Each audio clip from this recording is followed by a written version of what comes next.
Oedipus Rex by Sophocles. First lecture by Munawar Ahmed. Text reading of the drama.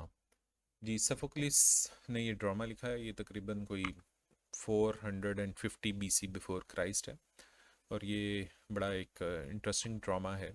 इस drama को हम पढ़ेंगे और इसकी एक लंबी हिस्ट्री और एक बैकग्राउंड है। उस बैकग्राउंड को भी हम डिस्कस करते चले जाएंगे जैसे जैसे प्ले में उसकी ज़रूरत पड़ेगी।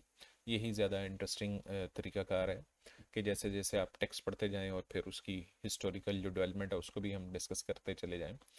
और लेकिन इसका एक अलहदा से भी इसके बैकग्राउंड के ऊपर मैं एक डिटेल जिसमें ग्रीक माइथोलॉजी और इडिपस प्ले और उसका बैकग्राउंड है उसको भी मैं डिस्कस कर दूंगा। अभी हम बरह रास्त जो है टेक्स्ट रीडिंग की तरफ आने लगे हैं। तो जी इसको स्टार्ट करते हैं। अच्छा, इसको स्टार्ट करने से पहले एक चीज़ मैं ऐड करूं कि इडिपस रेक्स एक आयरनिकल प्ले है।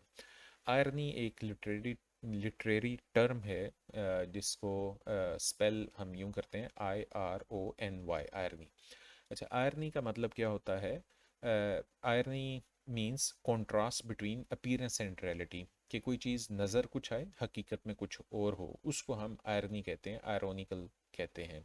तो irony means contrast between appearance and reality, कि कोई चीज़ नज़र कुछ आती है हकीकत में कुछ और होती है। तो अब इस प्ले में आयरनी के आगे से जो डिफरेंट फॉर्म्स हैं वो ये है कि करेक्टर आयरनी एक टर्म है जिसको हम कहते हैं कि कोई किरदार हमें दिखाई कुछ देता है हकीकत में कुछ और होता है।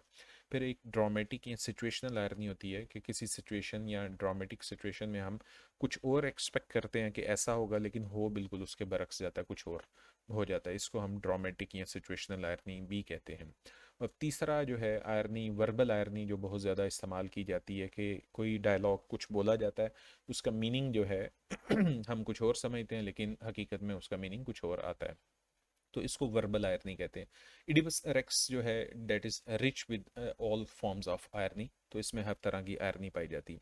अब प्ले का आगाज़ कुछ इस तरह से होता है कि इडिपस एक बादशाह है और वो अपने महल में मौजूद है और उसके महल के बाहर बहुत सारे लोग इकट्ठे हो गए हैं। वो इसलिए इकट्ठे हो गए हैं कि वहाँ पे एक ताउन फैल गया, एक बीमारी फैल गई है और वो बादशाह के पास आए हैं कि बादशाह सलामत, इस बीमारी का, इस ताउन का, इससे हमें निजात दी जाए, इसका कोई हल निकाला जाए। और इडिपस जो है अपने महल से बाहर आके उनसे पूछता है कि ए लोगो, आप यहाँ पे क्यों इकट्ठे हो गए हैं? और फिर वो बताते हैं कि हमारा ये मसला है। तो इडिपस उनसे यहाँ पे डायलॉग कर रहा है, गुफ्तगू कर रहा है जी। अच्छा, अब इडिपस एक ऐसा करेक्टर है कि जिसको जो एक बड़ा इंटरेस्टिंग करेक्टर है और इसके बारे में हम ये देखते हैं कि वो एक स्ट्रॉन्ग करेक्टर है लेकिन उसको अपने पेरेंट्स के बारे में नहीं पता और उसको अपने बारे में भी सही मानों में नहीं पता कि who is his parents and who are his children, कि वो खुद कौन है, उसके वालदेन कौन हैं और उसके बच्चे कौन हैं, और उनको वो तलाश कर रहा है इस सारे प्ले के बीच में। तो अब यहाँ पे जो प्ले स्टार्ट होता है वो भी हम देखते हैं कि इसमें बड़ी एक आयरोनिकल टोन भी है और वो हम देखते हैं कि स्टार्ट इस चीज़ से होता है, my children generation of the living, तो वो उनको कहते हैं मेरे बच्चों। तो अब लोग उसके सामने आए। एक तो इसमें इंटरेस्टिंग बात ये है कि उनको वो कहता है कि माई चिल्ड्रन, इससे हमें एक मीनिंग तो ये समझ आता है कि वो अपने लोगों से बड़ी मोहब्बत करता है और वो उनको पीपल या सब्जेक्ट कह के कॉल नहीं करता बल्कि उनको वो अपने बच्चों की तरह समझता है और उनको कहता है कि माई चिल्ड्रन। दूसरी बात ये भी है कि ग्रीक ड्रामा में, ग्रीक कल्चर में हम देखते हैं कि जो किंग होता था वो सिर्फ बादशाह, एक रूलर के तौर पे मौजूद नहीं था होता, बल्कि वो लोगों का स्पिरिचुअल हेड भी होता था। यानी कि वो उनके लिए एक बादशाह के तौर पे भी मौजूद था और एक रूहानी पेशवा के तौर पे मौजूद होता था। तो इसलिए जो है लोग उसकी बड़ी इज्जत और एहतराम करते थे और उसकी डिफ़िकल्टी या हार्डशिप को अपनी हार्डशिप समझते थे क्योंकि रूहानी तौर पे भी वो उससे अटैच होते थे। वो जो किंग था वो हमारे किंग और प्रेसिडेंट या प्राइम मिनिस्टर की तरह नहीं था, जैसे कि हम अपने प्रेसिडेंट या प्राइम मिनिस्टर को एक रिप्रेजेंटेटिव के तौर पे समझते हैं ना, एक रूलर के तौर पे। हम उसको स्पिरिचुअल हेड नहीं लेते, वैसे जो हम हेड ऑफ द स्टेट के तौर पे लेते हैं। लेकिन जो ग्रीक कल्चर था उस वक़्त का, उसमें जो किंग है वो किंग भी है, एक रूलर भी है और उनका स्पिरिचुअल हेड भी है। तो वो स्पिरिचुअल हेड के तौर पे भी उनको वो कह रहे हैं माई चिल्ड्रन। तो ये दोनों मीनिंग यहाँ पे हमें दिखाई देते हैं। लेकिन अब इस लफ्ज़ में चिल्ड्रन में एक आयरनी भी मौजूद है, एक अंडरटोन ऑफ आयरनी भी है। वो आयरनी इस सेंस में है कि वो उनको माई चिल्ड्रन कह रहा है but he himself is not sure about his own parents, his own being his own children, कि उसको खुद अपने वालदेन, अपने बारे में और अपने बच्चों के बारे में नहीं पता और उन्हीं को वो तलाश कर रहा था सारा ड्रामा जी। तो अब उनको कहता है my children generation of the living, generations of the living यानी कि young generations of the living young living people in the line of Cadmus. Cadmus कौन है जी? कैडमस जो है जिस सिटी का एडिपस बादशाह है, वो उस सिटी का नाम है दीप्स। ये दीप्स सिटी का जो है बादशाह है। और जो दीप्स जो शहर था इसकी, जैसे मुख्तलिफ शहरों की बुनियाद जो है मुख्तलिफ हुक्मरानों ने या मुख्तलिफ लोगों ने रखी होती है, तो कैडमस का जो शहर था इसकी वो दीप्स का जो शहर है उसकी बुनियाद जो है कैडमस ने रखी। तो Cadmus is the founder of Thebes. तो generation of the living in the line of Cadmus कहता है कि ज़िंदा और नौजवानों, नौजवान लोगों जो कि कैडमस की औलाद में से हैं या कैडमस के कबीले से ताल्लुक़ रखते हैं, नर्स जो कि आप ब्रॉट अप हुए हैं, परवान चढ़े हैं एट हिज एशियंट हर्थ, उसके जो है कदीम हर्थ में, हाउस में, यानी कि कैडमस के शहर में। Why have you striven? Striven means gather. Why have you gather yourself before these altar? आप यहाँ पे क्यों इकट्ठे हो गए हैं? तो एडिपस उनसे पूछ रहा है, Why have you striven yourself before these altars? Altar sacrificing place यानी कि कुर्बान गाह जहाँ पे मुख्तलिफ कुर्बानियाँ दी जाती हैं, चढ़ावे चढ़ाए जाते हैं। तो महल्लात के साथ भी ये बना दिए जाते थे, ऑल्टर्स बना दिए जाते थे, लोग वहाँ पे आके डिफरेंट किस्म के सेक्रीफाइसेस वगैरह करते थे। तो वो लोग वहाँ पे इकट्ठे हैं उसके महल के पास जहाँ पे ऑल्टर भी मौजूद है। और इडिपस से पूछ रहे हैं, इडिपस उनसे पूछता है कि आप लोग यहाँ पे क्यों इकट्ठे हो गए हैं? In supplication, supplication means in the form of request, कि आप यहाँ पे इस ऑल्टर पे आए हैं और एक दरख्वास्त लेके आए हैं, कुछ दरख्वास्त के अंदाज में यहाँ पे मौजूद हैं। तो क्या मामला है? With your boughs and garlands in your hands. तो उनके हाथ में जो है बाउज थे, टहनियाँ थीं, एंड गार्लैंड और हार वगैरह मौजूद थे ऑलिव के, जैतून के। तो इडिपस उनसे पूछता है कि आप ये टहनियाँ और जैतून के हार वगैरह लेके यहाँ पे क्यों आए? तो वो एक अंदाज था उनका, लोगों का, कि जब वो कोई रिक्वेस्ट के लिए जाते थे किसी किंग के पास या किसी बड़े आदमी के पास या किसी गॉड एंड गॉडेसेस के पास, तो वो अपने हाथ में जैतून की टहनी लेके जाते थे। वो एक एक इलामत थी कि कोई फरियादी वहाँ पे आया है। The breath of incense rise from the city. और वो साथ ही साथ इडिपस वो कहता है कि ब्रीथ एक एयर है ऑफ इंसेंस, एक खुशबू फैली हुई है, यानी कि एक फ्रेगनेंस है वहाँ पे, राइज फ्रॉम द सिटी, शहर के बीच में। जैसे हम यहाँ पे मजहबी त्योहारों में या मजहबी मकामात पे अगरबत्ती वगैरह जलाते हैं ना, जिसकी एक ख़ास खुशबू होती है, उसको इंसेंस कहते हैं। तो वहाँ पे भी जो है लोग अब चढ़ावे चढ़ा रहे हैं, दुआएं कर रहे हैं, कुर्बानियाँ कर रहे हैं और दुआएं मांग रहे हैं। तो और साथ ही साथ वो एक ख़ास खुशबू जिसके बारे में ये ख्याल किया जाता है कि गॉड एंड गॉडेसेस को वो खुशबू पसंद है, तो वो साथ ही साथ उस खुशबू को भी जला रहे हैं। The breath of incense rises from the city. तो कहता है पूरे शहर में जो इंसेंस की खुशबू फैली हुई है, with the sound of prayer, और साथ ही साथ लोग जो हैं दुआएं मांग रहे हैं, लिमेंटेशन, आहुजारी और मातम कर रहे हैं, यानी कि दरख्वास्त वगैरह कर रहे हैं। तो ये क्या आहुजारी है, ये क्या दुआएं हैं और ये क्या खुशबू है, और आप लोग ये टहनियाँ और जैतून की शाख अपने हाथ में उठा के यहाँ पे क्यों इकट्ठे हो गए हैं, कि क्या मामला है? तो इडिपस उनके पास आया अपने पैलेस से बाहर और उनसे ये जानना चाहता है। और फिर दोबारा से देखें कि इडिपस उनको एड्रेस करता है, children I would not have you speak through messenger. और वो उनको कहता है कि बच्चों, मेरे बच्चों। तो अब यहाँ पे हम दोबारा से देखते हैं कि इडिपस जो है उनसे वाकई मोहब्बत करता है और उनको एक आम कॉमन पीपल के तौर पे नहीं देख रहा, बल्कि उनको अपने बच्चों की तरह जो है फील करता है। अच्छा, अब यहाँ पे ट्रेजेडी ये एक प्ले है, और हम ये देखते हैं कि ट्रेजेडी में एक एलिमेंट होता है जिसको हम कैथारसिस कहते हैं। कैथारसिस के बीच में जो चीज़ें हम डिस्कस करते हैं वो element of pity and fear find करते हैं, कि कहाँ कहाँ पे पिटीएबल सिचुएशन क्रिएट हुई है, कहाँ कहाँ पे फियर्स वगैरह है। तो उन सारों को जब हम गैदर करते हैं तो उसको फिर डिस्कस करते हैं कैथारसिस के हेड के नीचे। तो कैथारसिस साथ साथ हम डिस्कस करते चले जाएंगे, लेकिन हम यहाँ पे ये देख सकते हैं कि लोग आहुजारियाँ कर रहे हैं, दुआएं कर रहे हैं, लेमेंटेशन कर रहे हैं। तो एक बड़ी पिटीएबल सी सिचुएशन जो है क्रिएट हुई है, और एक फियर सा भी क्रिएट हुआ लग रहा है कि लोग भी डरे और सहमे हुए हैं। तो this is something very, this is the element of pity and fear, you can say that. अच्छा जी, अब यहाँ पे देखते हैं एडिपस दोबारा उनसे एड्रेस करता है और कहता है, children I would not have you speak through messenger. कि मेरे बच्चों, मैं आपके पास खुद चल के आया हूँ, मैंने आपसे, जो आप लोग यहाँ पे इकट्ठे हुए हैं, तो मैंने कोई पैगाम रसा, अपना कोई कासिद नहीं भेजा, अपना कोई मिनिस्टर नहीं भेजा, अपना कोई मैसेंजर नहीं भेजा कि वो आपकी बात सुन के आए कि ये आवाम आई है, लोग यहाँ पे इकट्ठे हुए हैं, तो वो किस लिए इकट्ठे हुए हैं।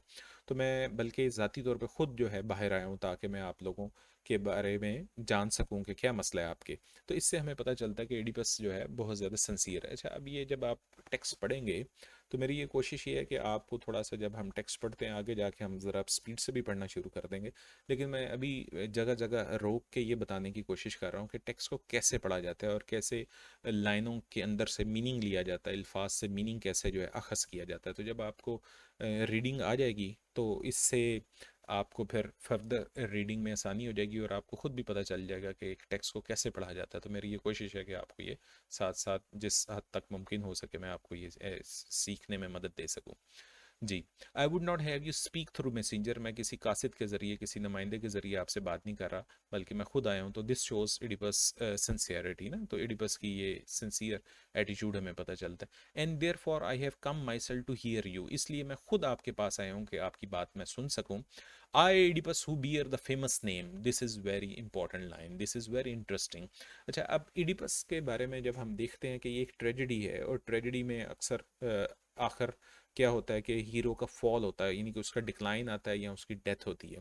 तो अब जो इडिपस का यहाँ पे जो फॉल आया है, जो डिक्लाइन हुई है, वो इडिपस उसकी कई एक वजूहात हैं, लेकिन एक जो बड़ी अहम वजह वो ये भी थी कि इडिपस अपने बारे में, इडिपस के अंदर प्राइड भी था, यानी कि वो प्राउड था। तो उसका प्राउड जो था, उसकी जो प्राइड थी, वो उसकी फॉल की वजह बनता है, जिसकी वजह से उसका फॉल होता है फाइनली, कि वो जवाल का शिकार होता है और उसकी ट्रेजेडी होती है। तो अब हम वो देखते हैं कि वो हमें ट्रेसेस जो हैं डिफरेंट प्लेसेस के ऊपर टेक्स्ट के बीच में हमें मिलते हैं, कि हमने उनको गौर से देखना है और उनको गैदर करना है, ताकि हमें पता चल सके कि एक हीरो जो है उसका फॉल जो बनता है, यानी कि उसका जो डिक्लाइन डेथ या उसकी डिक्लाइन है, उनकी क्या, उसकी क्या क्या वजूहात बन सकती हैं। तो अब हम ये देख रहे हैं कि वैसे तो हमें पता चला है इससे पिछली लाइनों में कि वो बहुत ज़्यादा ऑनेस्ट है और सिंसियर है और उनसे बड़ी मोहब्बत करता है और उनको अपने चिल्ड्रन कहता है, और वो खुद ज़ाती तौर पे उनसे एड्रेस करने के लिए आया है। लेकिन साथ ही साथ हम देखते हैं कि उसको थोड़ी सी ओवर एस्टिमेशन भी है अपने बारे में ना, और वो अपने आप को फेमस समझता है, और अपने आप को फेमस वो था, इसमें कोई शक नहीं है।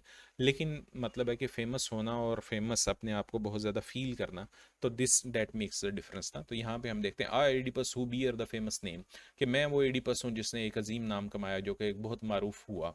तो वो उसके अंदर जो है हम ये देखते हैं कि ये मैंने साथ में जो है आपके नोट्स आपकी आसानी के लिए लिखा हुआ है कि element of pride, he thinks himself famous, ठीक है, but he turns out to be rich. लेकिन हम ये देखते हैं कि वो अपने आप को फेमस तो कहता है, लेकिन बाद में हम देखते हैं जब उसका फॉल आ जाता है, तो वो हम देखते हैं कि वो तो बिल्कुल रिच बन जाता है, मतलब है कि बड़ा ही ज़्यादा मफलूकुल हाल जिसे कह लें, या काबिल रहम पर्सन बन जाते हैं एंड में। तो जी, I Oedipus who bear the famous name, तो यहाँ पे भी आयरनी है, मतलब है कि फेमस तो था, लेकिन साथ ही साथ वो ही turn in to be a rush person. अच्छा, अब एडिपस उनसे कहता है टू अ प्रीस्ट, जब वो मजमे से बात कर रहा है तो वहाँ पे बहुत सारे लोग हैं, और उस मजमे में एक बुजुर्ग आदमी भी है, एक प्रीस्ट भी है, जिसको आप एक पादरी कह लें या एक बुजुर्ग कह लें, वहाँ पे मौजूद है। तो एडिपस कहता है क्योंकि आप बहुत सारे लोग हैं, चले मैं किसी एक की ड्यूटी लगाता हूँ कि वो मुझे बता सके कि ये आप लोग यहाँ पे क्यों इकट्ठे हुए हैं। तो वो टू अ प्रीस्ट, एक प्रीस्ट की तरफ इशारा करके कहता है you there since you are eldest in the company, कि जितने भी लोग आए हैं इन सब में से आप बुजुर्ग लगते हैं। स्पीक फॉर देम ऑल, आप इन सारों की तरफ से नुमाइंदगी करते हुए मुझे बताओ कि क्या मामला है। Tell me what preys upon you, what prey means शिकार करना, यानी कि what is the problem with you, या what is the trouble with you, कि क्या चीज़ है, आपको क्या चीज़ परेशान कर रही है, वो मुझे आप बताएं। Whether you come in dread, क्या आप किसी खौफ की वजह से आए हैं, आर और क्रेव सम ब्लेसिंग, या आप कोई क्रेव आप चाहते हैं, यू रिक्वायर सम ब्लेसिंग, यानी कि सम फेवर, के आप मुझसे कोई हमायत लेना चाहते हैं। Tell me and never doubt date I will help you, मुझे बताएं और शक ना करें कि मैं आपकी मदद नहीं करूंगा, बल्कि मैं आपकी मदद करूंगा। In every way I can, हर मुमकिन तरीके से मैं मदद करूंगा। आई शुड बी हार्टलेस, मैं बेरहम और जालिम होऊंगा, संग दिल होऊंगा। Were I not move to find your suppliant here, कि अगर जो है मैं मुतासर ना हूँ और आपका योर सप्लिएंट हेयर, आपकी दरखास्त पे मुतासर होके काम ना करूँ। तो हम यहाँ पे देखते हैं कि एडिपस जो है वो बड़ा रिसेप्टिव है अपने लोगों के बारे में और सीरियस है। अच्छा, और वो बहुत ड्यूटीफुल भी है, यानी कि वो बड़ी जिम्मेदारी से वो मामला अपने सर लेता है कि आप मुझे बताएं और शक ना करें, वो मसला मैं आपका हल करूंगा। अच्छा, अब यहाँ पे भी हम देखते हैं कि एडिपस की जो ट्रेजेडी है वो भी इस वजह से भी होती है, यानी कि उसका प्राइड भी है, और दूसरी वजह ये भी है कि उसकी जो सेंस ऑफ रिस्पॉन्सिबिलिटी थी, वो बहुत रिस्पॉन्सिबल था ना, वो लोगों को बड़ी जिम्मेदारी के साथ उनका मसला हल करना चाहता था। लेकिन मसले के हल मसले की वजह भी एडिपस ही था, मतलब है वो जो ताउन फैला हुआ है वो इन अ सेंस एडिपस की वजह से ही फैला हुआ था। कि असल में ताउन फैलने की वजह ये थी कि शहर के बीच में इडिपस के आने से पहले और इडिपस के बादशाह बनने से पहले जो पहले बादशाह था, जो फॉर्मर किंग था, जो इडिपस से पहले था, वो उसका नाम था लाइस। तो लाइस की जो डेथ हो गई थी और लाइस का कातिल को अभी तक नहीं पकड़ा गया, तो जिसकी वजह से वहाँ पे जो है ताउन फैल गया। और गॉड्स ने कहा है जब तक के कातिल का नहीं पता चलता और उसके कातिल को सज़ा नहीं दे दी जाती, उस वक्त तक यहाँ पे ताउन फैला रहेगा। तो अब वो असल में सभी लोग मिलके उस कातिल को तलाश करना चाहते हैं और इडिपस भी उसको तलाश करना चाहता है। और अब यहाँ पे जो आयरोनिकल सिचुएशन यही है कि some how Oedipus himself has killed the king unconsciously. उसको खुद तो नहीं था पता कि ये, क्योंकि वो इडिपस किसी सफ़र से वापस आ रहा था इस मुल्क की तरफ, दीव्स की तरफ आ रहा था किसी और जगह से। उसको हम तफसील से जिक्र करेंगे जैसे जैसे आगे आता चला जाएगा। तो रास्ते में उसका एक झगड़ा हो जाता है और जिसके बीच में वो कुछ लोगों को कत्ल करता है, जिसमें वो उस बादशाह को भी उसने कत्ल कर दिया होता है कि जो यहाँ पे इडिपस से पहले यहाँ पे रूल कर रहा था। और फिर इडिपस जो है किसी और मुल्क से माइग्रेट करता हुआ इसी मुल्क में ही, अपने ही मुल्क में, उसी मुल्क में आ जाता है जहाँ के बादशाह को इसने कत्ल किया होता है। और जब वहाँ पे आता है तो वहाँ पे सफिंक्स एक बला आई होती है। तो जब वो बला को देखता है तो इडिपस उसके सामने जाता है। वो बला का जिक्र अभी आगे आएगा, उसको भी हम डिस्कस करेंगे। तो वो लोगों को मार रही होती है, तो इडिपस उस बला को अपने अक्लमंदी से, जहानत से उसका जवाब देते हुए उसको मार देता है।